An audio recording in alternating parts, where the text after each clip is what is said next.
چلیں بھائی، الحمدللہ نحمدہ ونصلی علی رسولہ الکریم۔ پہلے تو یہ کسی نے مجھے گفٹ دی ہے، سمجھ رہے ہیں؟ یہ میں کیوں زیارت کے لیے لایا ہوں یہ میں بعد میں بتاؤں گا۔ یہ تلوار گفٹ دی ہے، نوک اس کی دھاریاں نہیں ہیں، کہیں جو ہے نا وہ ایجنسی کے لوگ لائسنس مانگنے نہ آ جائیں نا کہ اس کا لائسنس دکھاؤ۔ جی ہاں نا، اس تلوار کو لائسنس کے بغیر نہیں رکھ سکتے آپ۔ نہیں، ڈنڈے کا لائسنس نہیں ہوتا۔ ٹھیک، تو یہ جو ہے نا یہ کسی نے مجھے گفٹ دی ہے۔ میں آپ کو یہ بتانا چاہ رہا ہوں، میڈیا کے اثرات دیکھو۔ لوگ ارطغرل ڈرامہ دیکھ رہے ہیں نا، پہلے لوگ خوشبو ہدیہ کرتے تھے، صحیح ہے نا؟ اب کیا دیا ہو رہا ہے؟ ہو سکتا ہے کچھ دنوں میں کوئی گھوڑا لے کے آ جائے۔ لیکن مجھے یہ تلوار پسند بہت آئی ہے، بڑی زبردست خوبصورت، اور اللہ انہیں جزائے خیر دے جنہوں نے گفٹ دیا۔ تو بتانا مقصد ہے میڈیا کا اثر۔ میڈیا میں، ڈراموں میں، فلموں میں اگر عاشقی معشوقی دکھائی جائے گی تو یہی کلچر پروموٹ ہوگا، اور ہو رہا ہے۔ میڈیا میں اگر تلواریں گھوڑے دکھائے جائیں گے تو کون سا کلچر؟ جہاد کا ایک جذبہ، ملک کے لیے، قوم کے لیے قربانی کا جذبہ۔ تو میں اس لیے یہ جو ارطغرل ڈرامہ ہے نا، میں پھر بتا دوں، میں اس کے جائز ہونے کا فتویٰ میں نے دیا ہی نہیں ہے۔ لوگ کہتے ہیں فتویٰ دیے بغیر آپ نے اتنی ترغیب دے دی ہے کہ فتوے کے تکلف کی آپ کو ضرورت ہی نہیں تھی، یہ بھی نہیں ہے، ٹھیک ہے نا؟ تو میں اس لیے کہتا ہوں کہ بھائی جو لوگ وہ دیکھ رہے ہیں، انڈین موویز، الٹی سیدھی چیزیں دیکھ رہے ہیں، ان کی سوچ کو ڈائیورٹ کرنے کے لیے دیکھو، ایک آدمی سے ہیروئن چھڑوانا چاہتے ہو تو سگریٹ پہ لے آؤ نا اس کو۔ اگر وہ سگریٹ پی کے ہیروئن چھوڑ دے تو بہت اچھا ہے نا، لیکن آپ اس کو ہیروئن چھڑوا کے بالکل ایسا وہ حاجی اور نمازی بنانا چاہتے ہو، اور بالکل آپ چاہتے ہو کہ یہ جو ہے وہ ایک دم سارا صحیح ہو جائے، تو ایسا نہیں ہوتا میرے بھائی۔ تو اس لیے طیب اردگان کی جو یہ کوشش ہے نا، یہ کوشش چونکہ وہ امت کا خیر خواہ ہے، وہ چاہ رہا ہے کہ امت صحیح نہج پہ چلے، تو اس لیے اس نے اپنا کام کر دیا۔ اس نے کہا پہلے سوچا تھا میں ڈرامہ بناؤں گا اور اس پہ بڑی محنت کروں گا، اتنا انویسٹمنٹ ہوگی اس پہ، اور یہ تھنکنگ لوگوں کی بنے گی، مسلمانوں کا شاندار ماضی دکھا۔ ابھی تو ایک ہیرو دکھایا ہے، اور میں پھر بتا دوں میں نے وہ ڈرامہ نہیں دیکھا ہے، یہ پہلے بتا دوں میں۔ ابھی تو ایک ہیرو دکھایا ہے، تو نوجوانوں کے یہ جذبات ہیں۔ ہماری تو تاریخ میں ایسے لاکھوں ہیرو پڑے ہوئے ہیں۔ تو بھائی بند کمرے میں بیٹھ کر بات کرنے کی بات اور ہوتی ہے، ذرا دنیا میں چلو پھرو دیکھو تو پھر بات اور ہوتی ہے۔ تو اس لیے بہت زیادہ لوگ مجھے بار بار ملامت کر رہے ہیں کہ آپ فتویٰ دیں کہ یہ دیکھنا بالکل حرام، کبیرہ گناہ، اور یہ ڈراموں سے کہاں دین آتا ہے، ڈراموں سے کہاں، ڈراموں سے بے دینی آئی ہے کہ نہیں آئی ہے؟ کیا خیال ہے؟ لوگ کہتے ہیں کہ پہلے جو ہے نا، لوگ کہتے ہیں ٹی وی سے تبلیغ نہیں ہوتی، ویڈیو کیمرے سے تبلیغ نہیں ہوتی۔ ڈاکٹر ذاکر نائک اگر ویڈیو کیمرے میں نہ آتے تو جو سینکڑوں ہزاروں مسلمان ہوئے یہ ہوتے؟ یہ تو وہ مسلمان ہیں جو وہاں مسلمان ہوتے ہوئے نظر آ رہے ہیں۔ باقی ڈاکٹر ذاکر نائک کی اسپیچ سے کتنے لوگ اپنی مسجدوں کے امام کے ہاتھ پہ جا کے مسلمان ہوئے ہوں گے، اس کا تو کوئی ریکارڈ ہے ہی نہیں یار، یہ سمجھ میں۔ تو بھائی یہ سب جو میڈیا ہے نا، اچھی چیز کو پروموٹ کرو گے تو کیا پھیلے گا؟ خیر پھیلے گی۔ بری کو پروموٹ کرو گے تو کیا پھیلے گی؟ شر پھیلے گا۔ آج کسی نے اعتراض کیا مجھ پر کہ یہ علماء نے جو گنجائشیں دی ہوئی ہیں نا، ان گنجائشوں سے تباہ ہو گیا معاشرہ۔ یعنی مجھے وہ کہہ رہے تھے کہ آپ فتویٰ دیں، ہر یہ حرام، یہ بھی حرام، یہ بھی حرام، اور ان گنجائشوں سے بڑا نقصان۔ پھر انہوں نے ایک مثال دی کہ جب سعودی عرب میں نیا نیا ٹی وی آیا تو وہاں کے مفتی اعظم نے گنجائش کا فتویٰ دیا کہ ٹی وی پر اگر اچھا پروگرام دکھایا جائے تو جائز ہے۔ اس کا نقصان یہ ہوا کہ عرب کلچر تباہ ہو گیا۔ یہ ایک دلیل دی جاتی ہے کہ اگر وہ اس وقت فتویٰ دیتے تھے بالکل حرام ہے، تو عرب میں آج جو بے حیائی پھیلی ہوئی ہے وہ بے حیائی بولو بھائی نہ ہوتی۔ یہ بہت مضبوط دلیل دی جاتی ہے. اس کا جواب سنیں. سعودی عرب کے وہ مفتی اعظم اگر اس وقت ٹی وی کے حرام ہونے کا فتویٰ دے دیتے نا تو ٹی وی سے جو تھوڑی بہت خیر پھیلی ہے وہ بھی نہ ٹی وی نے تو آنا ہی آنا تھا. ٹی وی تو بیوی کی طرح ہوتا ہے, شادی تو ہونی ہے نا. تو ٹیلی ویژن نے تو دنیا میں کسی فتوے کو فالو نہیں کرنا تھا, کیونکہ جو چیز بہت آسان ہوتی ہے نا, کسی بھی چیز کا ذریعہ ہوتی ہے, وہ لوگ اس کو لازمی استعمال کرتے ہیں. میں اور آسان کر کے مثال سے بات سمجھاتا ہوں. ہمارے یہاں جامعۃ الرشید میں چند سال پہلے علماء کا اجلاس ہوا کہ طلبہ موبائل کا استعمال کرنے سے پڑھائی میں کیا ہو رہا ہے, بولو بھائی, حرج. لگے رہتے ہیں یوں ٹھک ٹھک ٹھش پش, جو ہے نا, جو پہلے پڑھائی کا ذوق تھا وہ رہا نہیں. لہذا موبائل فون, سیل فون کے استعمال پہ کیا لگا دی جائے, پابندی. سب بیٹھے, اجلاس ہوا, بڑی بحث ہوئی, کسی نے موبائل کے حق میں بات کی, کسی نے موبائل کے خلاف بات کی.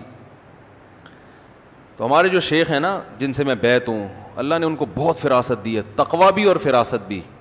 آج کل تقوی کے بغیر جب گنجائشیں دی جاتی ہیں نا تو غامدی بن جاتا ہے انسان, ٹھیک ہے نا. وہ پھر ان کے تو پھر کوئی نہ اصول اور ضابطہ, وہ تو پھر ہر چیز ہی کیا ہو گئی, سب صحیح ہے. اور ایک ہوتا ہے پرہیزگار ہو انسان, اللہ کا خوف بھی ہو, اس کے بعد جہاں گنجائش نکل سکتی ہے وہ گنجائش دی جائے, اس کے نقصانات کے ساتھ ساتھ اس کے فائدے اور پلس مائنس کیا جائے. صرف نقصان نہیں دیکھا جائے, اس کے فائدے بھی, یہ بھی دیکھا جائے کہ کرنے میں نقصان زیادہ ہے یا اوائڈ کرنے میں نقصان زیادہ ہے. بعض دفعہ اجتناب میں نقصان اس سے بھی زیادہ. اب ایک کینسر کے پیشنٹ کو آپ لے کر آئے, ڈاکٹر نے کہا جی کیمو تھراپی ہوگی. او بھائی, کیمو تھراپی کے تو بڑے نقصان ہیں کہ نہیں ہے.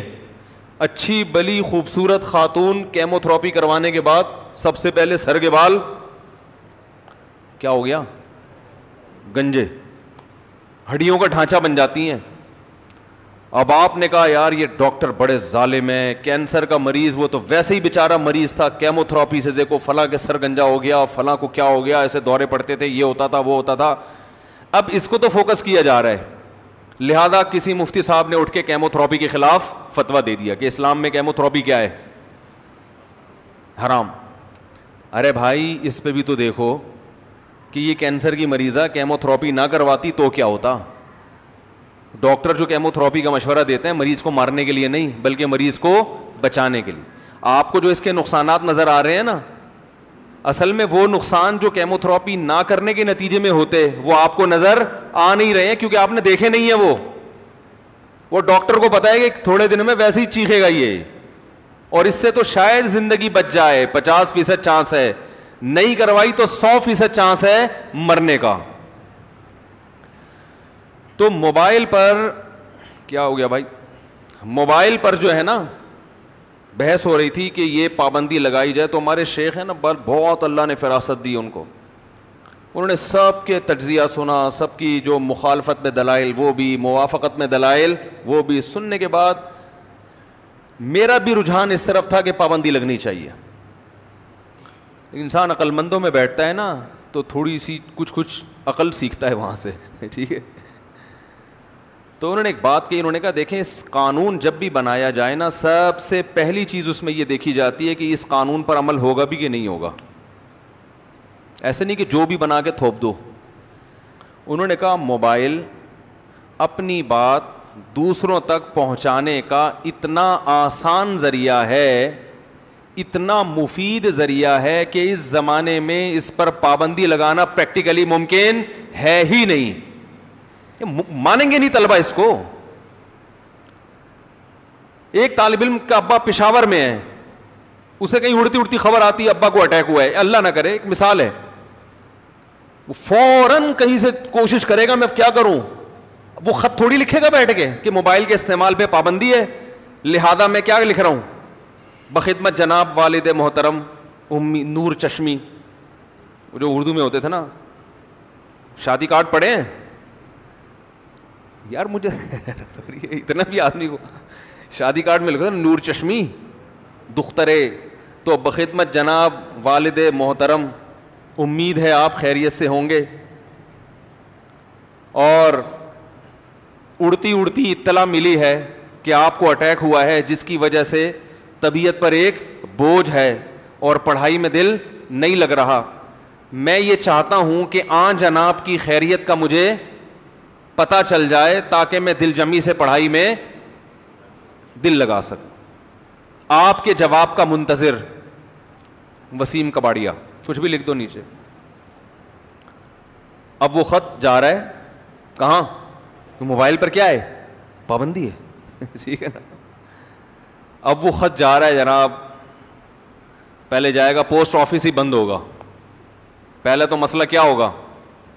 پوسٹ آفس وہ تو جب ضرورت تھی اس وقت نہیں کھلتے تھے, اب تو لوگ ویسے ہی موبائل استعمال کر رہے ہیں, وہ ویسے ہی بند ہے. پھر وہ ڈاک خانے میں گیا, اور اس وقت تک جو اس کے طبیعت جو پریشان رہے گی نا, وہ نہیں مانے گا یہ پابندی. آپ کہہ سکتے ہیں ایسی شدید مجبوری میں محتمم سے اجازت لی جائے, مدرسے کے ناظم سے, اور اجازت لے کے پھر جو ہے وہ یعنی خاص صورتوں میں, تو محتمم کے لیے یہ فرق کرنے میں کتنا ٹائم لگے گا کہ یہ پرمیشن جو لے رہا ہے یہ واقعی ہے یا ڈرامہ کر رہا ہے. جیسے بچے تو بہانے بناتے ہیں نا, میری دادی کا انتقال ہو گیا اس لیے نہیں آیا, فون کرو تو دادی فون ریسیو کر رہی ہوتی ہیں. تو محتمم کو کتنا ٹائم لگے گا یہ دیکھنے کے لیے کہ یہ ہے بھی یا سچ بول رہا ہے کہ کیا بول رہا ہے, جھوٹ بول رہا ہے. پھر ایک نہیں ہے, سینکڑوں ہزاروں طلبہ ہیں, ہر ایک کے بہت مشکل ہے اس کو قابو پانا. تو ناممکن ہے, پریکٹیکلی ممکن نہیں ہے. اس سے کیا ہوگا؟ اللیگل استعمال شروع ہو جائے گا. سمجھ میں آ رہی ہے بات؟ اور اللیگل استعمال سے کیا ہوگا کہ جب طلبہ ایک قانون توڑیں گے تو باقی قوانین کی ویلیو بھی ان کی نظر میں ختم ہو جائے گی. کہیں گے قانون پہ چل کے تو سروائیو کرنا ممکن ہے ہی نہیں, لہذا ایک نہیں, ہاں 5-6 صوفی ہر جگہ ہوتے ہیں, پوری دنیا میں 5-6 صوفی ہوتے ہیں, ان کو دیکھ کے تھوڑی قانون بنایا جائے. وہ آپ ان 5-6 صوفیوں کو دیکھ کے کہیں یار انہوں نے قانون فالو کیا, 5-6 ہی ہیں بس, وہ باقی نہیں, وہ چھپا کے رکھیں گے موبائل. تو بہتر نہیں ہے بھائی موبائل کو استعمال کرنے کی اجازت دے دی جائے, اور ایک محدود پابندی لگا دی بھائی عصر سے مغرب تک موبائل استعمال کرنے کی اجازت, یا بہت زیادہ پابندی لگانی بھائی اینڈرائڈ موبائل رکھنے کی اجازت نہیں ہے. ٹھیک ہے نا, یہ کہا جا سکتا ہے. اور اگر آپ دیکھ رہے ہیں معاملہ اینڈرائڈ موبائل میں بھی واٹس ایپ ہے, وہ فری میں کال ہو جاتی ہے اس سے. تو خلاصہ یہ کہ یہ جو ہے نا کہ بھائی بالکل پابندی لگا دو, یہ پریکٹیکلی ممکن نہیں ہے. ایک صاحب نے اپنی بیوی پہ موبائل پہ پابندی لگا دی. میں مانتا ہوں کہ گھروں میں خواتین کے پاس موبائل نہیں ہونا چاہیے, اس کے بڑے فسادات ہیں, لیکن پھر پورے خاندان میں کسی کے پاس نہیں ہونا چاہیے. صحیح ہے نا. اگر آپ کوئی ایسی خاندانی کوئی ایسی پابندی لگا سکتے ہو کہ آپ کے جیسے ایک خاتون مجھ سے مسئلہ پوچھا کرتی تھی, ان کی شادی ہو گئی, شادی کے بعد 1.5 سال ہو گیا, ان کا کبھی فون نہیں آیا. پھر ایک دن فون آیا, انہوں نے کہا میں آپ سے مسائل پوچھتی تھی. میں نے کہا جی. انہوں نے کہا اصل میں ہمارے خاندان میں جہاں میں میرا سسرال ہے وہاں لڑکیوں پر موبائل پر کیا ہے, پابندی ہے, تو ہم موبائل استعمال نہیں کر سکتے. تو آج میں نے اپنے ہسبینڈ سے پرمیشن لے کے آپ کو کال کی ہے. تو انہوں نے مجھے کہا کہ آپ میرے شوہر سے سفارش کر دیں کہ بھائی مجھے موبائل رکھنے دیں. میں نے کہا نہیں, میں یہ سفارش بولو بھائی نہیں. میں نے کہا بہت اچھا خاندان ہے, کسی خاتون کے ہاتھ میں موبائل نہیں ہے, اچھی ہنسی خوشی زندگی گزر رہی ہے, اپنا نماز روزہ تلاوت. تو انہوں نے کہا مسائل کیسے پوچھوں؟ میں نے کہا اپنے میاں کو بولیں وہ فون کر کے پوچھ لیں گے. یہ مسجد کے مسائل کا پوچھنا اتنا ضروری نہیں ہے, لیکن اگر آپ کے خاندان کی یہ پرمپرا ہے تو یہ بڑی خاندانی پرمپرا ہے. موبائل کے فسادات بہت زیادہ ہیں, لیکن ایسا نہیں ہو سکتا بھائی آپ کی بھابھیوں کے پاس ہے اور آپ نے بیگم پہ پابندی لگا دی. یہ ممکن کیا ہو گیا؟ صحیح کہہ رہا ہوں نا. ایسے کالز آتی ہیں, خاتون کہہ رہی ہے مجھے میرے شوہر نے موبائل کے استعمال رکھنے پر پابندی لگائی بھی ہے, لیکن میرے شوہر کی ہر بہن کے پاس ہے. تو یہ تو آپ بغاوت پہ مجبور کر رہے ہیں نا. وہ کہے گی بھائی ہمیں نقصان ہو رہا ہے, ان کو نہیں ہو رہا. تو ایسے موقع پہ جہاں کلچر کا ایک حصہ بن جائے موبائل, وہاں آپ اس کے سائیڈ ایفیکٹ کی اصلاح کی فکر تو کرتے ہیں کہ کس طرح کا سے اس کے نقصانات سے بچا جائے. سرے سے موبائل ہی پہ پابندی لگا دیں گے, اس پابندی کو کوئی قبول نہیں کرے گا. وہ جاؤ پرانے زمانے کے ہو, پہاڑوں پتھروں کے. سمجھتے ہو کہ نہیں سمجھتے؟ لوگ مجھے کہتے ہیں میں اب چاہ رہا ہوں اپنی بیگم سے موبائل لے لوں اور ہمیشہ کے لیے پابندی لگا دوں. کیوں بھائی؟ اگر آپ تھانے دار ہو, ایس ایچ او سے بڑے اچھے تعلقات ہیں آپ کے, اور آپ کی بیگم اس پابندی پہ زبردست طریقے سے عمل کرے گی, اور سب کے پاس موبائل ہوگا, آپ کی بہنوں کے پاس بھی, آپ کی بھابھیوں کے پاس بھی, جوائنٹ فیملی ہے, سب موبائل پہ گپیں لگائیں گے, صرف ایک آپ کی بیگم ہوگی جس پر یہ پابندی ہوگی, اور اتنی نیک بیوی آپ کو ملی ہے کہ وہ اس پابندی کو فالو بھی کرے گی, تو اس کو تو ویسے ہی موبائل دے دو, اس کو ویسے بھی نقصان, بھائی اتنی نیک ہے پھر تو کیا خیال ہے, پھر تو ویسے بھی اس پہ پابندیوں کی ضرورت نہیں ہے نا.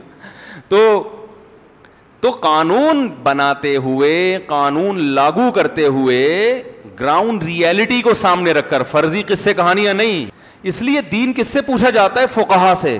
فقہا نے لکھا ہے کہ اگر کسی نے کوئی ایک گرا پڑا سیب اٹھا کے کھا لیا اور اب مالک سے معاف کروانے جا رہا ہے تو اس پہ کوڑے لگیں گے, یہ کمبخت کھا لیا تو کیا ہو گیا, ہزاروں لاکھوں سیب ضائع ہو رہے تھے, تو نے ایک اٹھا کے کھا لیا تو کیا ہے مسئلہ ہے, اجازت لینے جانا اس کا علامت تو وہمی صوفی ہے, تو دین کو کیا کر رہا ہے, مشکل بنا رہا ہے, بدنام کر رہا ہے. جس کے سیب کے باغات ہوتے ہیں, ایک آدھ سیب کھانے پر وہ ناراض نہیں ہوتا, اور اگر ہو رہا ہے تو اس کے کوڑے لگنے چاہیے نا. ابے لاکھوں سیب ہے, ایک گر کے بکری نے کھا لیا یا کسی انسان نے کھا لیا تو کیا ہو گیا, اس میں کون سا قیامت آ گئی. فقہا سے دین پوچھیں گے تو فقہا یہ بیان کریں گے. اب اگر کوئی مجھ پہ اعتراض کرے, مفتی صاحب آپ لوگوں کو سیب کھانے کی اجازت دے رہے ہیں, گنجائشیں دے رہے ہیں, اس کا نتیجہ یہ نکلے گا کہ جب سیب کھائیں گے تو خربوزے بھی کھائیں گے جو سیب سے بڑا ہوتا ہے, پھر بالآخر تربوز پہ آئیں گے ایک دن, بغیر پرمیشن کے تربوز چوری کر کے کھائیں گے, پھر مسجد سے چپل چرائیں گے, پھر بینکوں میں ڈاکے ماریں گے, پھر پاکستان کے صدر بن جائیں گے. آپ کی ناجائز گنجائشوں سے یہ ناجائز فائدہ لوگ اٹھائیں گے, تو یہ دلیل صحیح ہوگی. او بھائی, ہماری گنجائش سے جو غلط فائدہ اٹھا رہا ہے وہ پہلے ہی چور ہے. ہر ایک کو پتا ہے کہ کس چیز کی پرمیشن دی جا رہی ہے اور کس چیز سے روکا جا رہا ہے. جو غلط ہے وہ غلط ہی ہوتا ہے. اب موبائل استعمال کرنا, اینڈرائڈ والا موبائل, اس کی علماء سب اجازت دیتے ہیں نا کہ رکھنا جائز ہے, لیکن اس سے برائی بھی پھیلی ہے کہ نہیں پھیلی. تو اب یہ کہو کہ علماء نے چونکہ اینڈرائڈ والا موبائل رکھنے کی اجازت دی ہے, اسی سے ہمارے معاشرے میں بے حیائی کو فروغ ملا ہے. وہ بھائی یہ آپ نے خود سے, یہ آپ کا اپنا ہیڈ ایک ہے کہ آپ اس کو جائز استعمال کر رہے ہو یا ناجائز استعمال کر رہے ہو, یہ آپ کا اپنا ہیڈ ایک ہے. علماء نے اس لیے اجازت دی ہے کہ علماء اجازت نہیں دیتے تو یہ خلائی مخلوق کہلاتے, وہ کہ ان کو دنیا کا پتہ ہی نہیں کیا ہو رہا ہے. تو اس لیے وہ بات کرنی چاہیے جو زمینی حقیقت سے میچ کرتی ہو. تو میں بات کہاں سے لے کے چلا تھا, ارطغرل پہ ابھی آ رہا ہوں میں. وہ جو میں مثال دے رہا تھا نا موبائل کا, تو ہمارے یہاں جو جامعہ میں اجلاس ہوا تو ان بڑے جو حضرت تھے انہوں نے فیصلہ کیا, انہوں نے کہا بھائی پریکٹیکلی یہ ممکن نہیں ہے, تو ایسا قانون بناؤ کیونکہ طلبہ کو وہ توڑیں گے لازمی. تو مجھے وہ مقولہ یاد آیا, میں نے کہا 100 سنار کی اور 1 لوہار کی. صحیح ہے نا. جو ذہین لوگ ہوتے ہیں نا وہ 1 منٹ کے اندر سارا مسئلہ حل کر دیتے ہیں کہ سب سے پہلے تو اس پہ بحث ہونی چاہیے کہ عملی طور پر اس قانون کو نافذ کرنا ممکن بھی ہے یا نہیں ہے. جب ممکن ہی نہیں ہے تو فائدے گئے اور نقصان ایک طرف گئے. پریکٹیکلی ایک چیز پاسبل ہی نہیں ہے, وہ بھائی لوگ کریں گے, وہ ناممکن ہے لوگوں کے لیے اس سے بچنا. تو اسی طرح یہ جو سعودیہ کے مفتی اعظم کے بارے میں ایک صاحب نے اعتراض کیا میرے اوپر کہ اگر وہ اس وقت ٹی وی کو حرام کر دیتے تو آج یہ بے حیائی نہ پھیلتی. نا نا نا نا نا نا. میں نے یہ تبصرہ کیا اس پر, میں نے کہا اگر اس وقت سب علماء ٹیلی ویژن کو جائز کر دیتے تو ٹیلی ویژن پر لبرل لوگوں کا قبضہ نہ ہوتا. بہت سے دیندار اپنے چینل بنا کے حیا کو پروموٹ کر چکے ہوتے. اس بائیکاٹ کا نقصان یہ ہوا ہے کہ بے دین لوگ پیچھے ہٹ گئے, لیکن چونکہ اپنی بات پہنچانے کا یہ بہت آسان اٹریکٹیو ذریعہ ہے, تو اس آسان ترین اور اٹریکٹیو ذریعے کا فائدہ کس نے اٹھایا؟ بے دین لوگوں نے اٹھایا, اور پوری دنیا میں بے حیائی کو پروموٹ کیا انہوں نے. یہ ارطغرل ڈرامہ پہلے بن جاتا تو اچھا نہیں تھا. پہلے تو لوگوں کو کیا بنا, وہ ننگے ناچ دکھا دیے. اچھا نہیں ہے ایسے الفاظ مسجد کے ممبر پہ بیٹھ کے کہنا, لیکن ہو تو یہی رہا ہے نا. پوری قوم کو ایک حرام کاریوں پہ لگا دیا. تو چلو دیر آئے درست آئے, لیکن اب بھی نہیں آنے دے رہے. تو یہ جو جدید ذرائع ہوتے ہیں نا, اس کی مثال سمجھیں. جدید ذریعہ اور قدیم ذریعے میں زمین آسمان کا فرق ہے. دیکھو جدید ذریعے سے اپنی بات پہنچانا یا جدید ذریعے کو استعمال کرنا، آپ کی جو محنت ہے نا وہ ملٹی پلائی ہو جاتی ہے. مثال کے طور پر آپ پرانے طریقے سے گھر بناؤ، پرانا طریقے سے، کتنا ٹائم لگے گا؟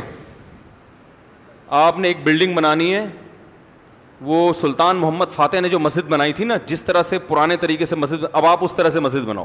سب سے پہلے وہ لال اینٹیں کی اینٹیں لے کر آؤ، پھر 48,000 مزدوروں کو لے کر آؤ آپ، ٹھیک ہے نا پھر سیڑھیاں لگاؤ، پھر وہ تغاری سے اٹھا کے وہ، پھر سیمنٹ بھی کہاں سے پتہ نہیں لے کر آئے تھے وہ لوگ. تو میرا خیال ہے 8-10 سال تو لگیں گے. اور ایک طریقہ ہے کہ بھائی کرینوں کو استعمال کرو، جدید طریقہ استعمال کرو. کیسے ہفتوں میں بڑی بڑی بلڈنگیں تیار ہو جاتی ہیں کہ نہیں ہو جاتی؟ تو اب مجھے بتاؤ، جو آدمی کنسٹرکشن کا کام کرنا چاہے گا، مشینوں کو استعمال کرنے والا اور ہاتھ سے تعمیراتی کام کرنے والا، دونوں میں آگے کون نکلے گا؟ کون زیادہ پیسہ کمائے گا؟ مشین استعمال کر. پرنٹنگ مشین کو دیکھ لو. پہلے کتابیں جنگ اخبار میں جب یہ کمپیوٹر سے کمپوزنگ شروع ہوئی ہے نا، تو پرانے جتنے کاتب تھے نا، جو بیچارے خوبصورت رائٹنگ میں خبر لکھا کرتے تھے کہ کل زرداری کا تختہ الٹ دیا جائے گا، تو تختہ لکھنے میں جتنا ٹائم لگتا تھا نا، اتنی دیر میں وہ پوری سچویشن ہی چینج ہو چکی ہوتی تھی. وہ کیا ہوتی تھی پوری وہ بیٹھ کے خطاطی میں لکھ رہے ہیں. جب کمپیوٹر آیا تو مجھے یاد ہے کہ وہ جنگ اخبار کے جتنے بھی رائٹر ہیں نا، ان سب نے کمپیوٹر کے خلاف ایک دھرنا دیا تھا کہ ہم سب کی جاب ختم ہو رہی ہے. تو وہ پورا دھرنا دیا تھا. یہ بات ہوگی میرا خیال ہے 99 یا 2000 یعنی 98 یا 99 کی بات ہوگی. کیونکہ وہ جنگ والوں نے کہا بھائی اب ہمارے پاس کمپوزر ہیں، ایک ہر طرح کی رائٹنگ ہمارے پاس سسٹم میں موجود ہے کہ بھئی الوی نستعلیق طریقے سے لکھنا چاہتے ہو، جمیل نوری نستعلیق طریقے سے لکھنا چاہتے ہو، وہ سارے کمپیوٹر میں ڈیزائن موجود ہیں. کس اسٹائل سے آپ نے سرخی لگانی ہے، وہ ایک بٹن دبانے کی دیر ہے، وہ خود ہی سلیکٹ ہو جائے گا. اب ہمیں اتنے سارے کاتبوں کو تنخواہ دینے کی ضرورت نہیں. تو وہ بڑا زبردست احتجاج کیا انہوں نے. تو مجھ سے لوگوں نے کہا یار یہ کاتبوں نے ایسا احتجاج کیا ہے نا کہ جنگ والے مجبور ہو جائیں گے ان کو رکھنے پر. میں نے کہا نہیں رکھیں گے وہ، اس لیے کہ اب زمانہ اتنی تیزی سے بدل رہا ہے کہ جب ایک کام 10,000 میں ہو سکتا ہے تو اس کے لیے وہ جنگ اخبار والے 2 لاکھ روپے کیوں دیں گے وہ؟ تو ان کاتبوں کو چاہیے کہ اگر یہ چاہتے ہیں کمانا تو یہ بھی کمپوزنگ سیکھ لیں. سمجھ رہے ہیں نا؟ ورنہ کتنے دفعہ دھرنے دے لیں گے. ایک دفعہ دھرنا دے کے رکھ لیا، پھر مہینے بعد وہ بولے گا یار جب میرا کام 10,000 میں ہو رہا ہے، میں 2 لاکھ، اور ایک کام ایک بٹن کی کلک پر ہو رہا ہے، 5 منٹ میں ہو رہا ہے، تو میں وہ 3 گھنٹے میں وہ کام کیوں کرواؤں؟ ایسے موقع پہ کوئی مفتی صاحب تقریر کریں کہ اتنے سارے کاتب ہیں بیچارے بے روزگار ہیں، ان کے روزگار کی خاطر ہمیں کمپیوٹر کے خلاف جہاد کرنا ہے. تو اس دھرنے کا نام دیا گیا تھا کاتبوں کا کمپیوٹر کے خلاف دھرنا. میں نے کہا بھائی کمپیوٹر سے جنگ نہیں، کمپیوٹر بہت ڈیڑھ ہوشیار ہے، ٹھیک ہے نا، بہت آگے نکل گیا ہے. تو آپ کے کام کی سپیڈ بے انتہا بڑھ جاتی ہے. تو ایسے موقع پہ جو یہ فتویٰ دے گا کہ نہیں جی نبی صلی اللہ علیہ وسلم نے تو کاتبوں سے باقاعدہ قلم سے چیزیں لکھوائی ہیں، لہذا کتاب لکھنے کا سنت طریقہ یہ ہے کہ کبوتر کا پر کسی کاتب کے ہاتھ میں رکھوایا جائے اور وہ کبوتر کے قلم کو سیاہی میں ڈبوئے اور ڈبو کے نکالے. تو جیسے حافظ ابن حجر رحمۃ اللہ علیہ نے صحیح بخاری کی اتنی ساری جلدیں کبوتر کے قلم کو سیاہی میں ڈبو کے لکھ دی ہیں، تو ہم بھی دنیا میں کبوتر کے قلم سے انقلاب لا سکتے ہیں. اور بھائی جان حافظ ابن حجر بھی اس زمانے میں آ گئے تو وہ بھی بخاری کی شرح اگر لکھیں گے تو کمپیوٹر پہ بیٹھ کے کمپوز کریں گے.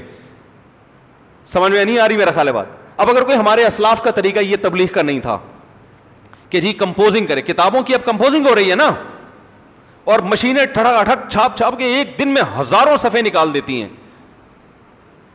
ایک دن میں کیا ہو جاتا ہے؟ ہزاروں صفحے. میں فتوے کا کام کمپوز کرتا ہوں، پہلے میں بھی لکھتا تھا فتوے، ہمیں جامعۃ الرشید نے کمپوزنگ دی. تو اب اس میں اگر کوئی وہی کہے گا کہ نہیں چونکہ نبی صلی اللہ علیہ وسلم نے جب کاتب وحی سے لکھوایا تھا قرآن تو انہوں نے تو ایسے بیٹھ کے لکھا تھا. سنت طریقہ کتاب لکھنے کا بہرحال یہی ہے کہ پین ہاتھ میں لے کے لکھا جائے. تو بھائی سنت طریقہ تو یہ ڈالر پین اور یہ یہ بال پین نہیں ہے, سنت پھر کبوتر کا پر ہے, اور کاغذ نہیں ہے بلکہ چمڑے ہیں, چمڑے پہ لکھا جاتا تھا قرآن. حضرت عثمان کے دور میں تو بہت سارے چمڑے جمع کیے گئے تھے, ایک مٹکے میں رکھے ہوئے تھے, وہ اس میں پورے مٹکے کے اندر قرآن تھا. سورہ فاتحہ ایک چمڑے پہ لکھی ہوئی ہے, فلاں سورت ایک, اس طرح سے جمع ہوا تھا. تو اسی طرح یاد رکھو کہ یہ جو ہم اس طرح کی باتیں کرتے ہیں نا, کہ اگر سعودی عرب کے مفتی اس وقت فتویٰ دے دیتے تو ٹی وی نے تو پھر بھی پھیلنا تھا, کیونکہ یہ اپنی بات پہنچانے کا اتنا آسان اور اٹریکٹیو ذریعہ ہے کہ آپ دنیا کو سے اس کی بغاوت کروا نہیں سکتے. یہ ممکن, کوئی مانے گا نہیں اس کو, چند لوگ ہوں گے, باقی کوئی بھی نہیں بچے گا. تو نتیجہ یہ نکلا کہ اس فتوے کا فائدہ یہ ہوا کہ ٹیلی ویژن پہ جہاں بے حیائی پھیلی, سعودی عرب میں بہت سارے علماء بھی اپنی بات ٹیلی ویژن کے ذریعے دنیا کو بتاتے ہیں. تو اب تو یہ نہیں ہے کہ ایوائڈ کرنا ہے, اب یہ مقابلہ کرنا ہے. ایوائڈ کرنے کا دور چلا گیا, اب مقابلے کا دور ہے کہ ایک تو میدان میں اتر چکا ہے, آپ کو یہ میدان میں نہیں آؤں گا اس میدان میں, تو بھائی وہ تو اگلا تو آ چکا ہے نا. تو ایوائڈ کرنے کا, اس کی ایک بہترین مثال حضرت مفتی تقی عثمانی صاحب نے ایک دفعہ جامعہ کے کچھ علماء کا اجلاس تھا دارالعلوم کرنگی میں, ہم بھی کہیں کونے کھانچے میں بیٹھے ہوئے تھے. انہوں نے بڑی پیاری بات کی. انہوں نے کہا دیکھیں, ایک وبا آنے سے پہلے وبا کا علاج کچھ اور ہوتا ہے, آنے کے بعد علاج بولو بھائی کچھ اور ہوتا ہے.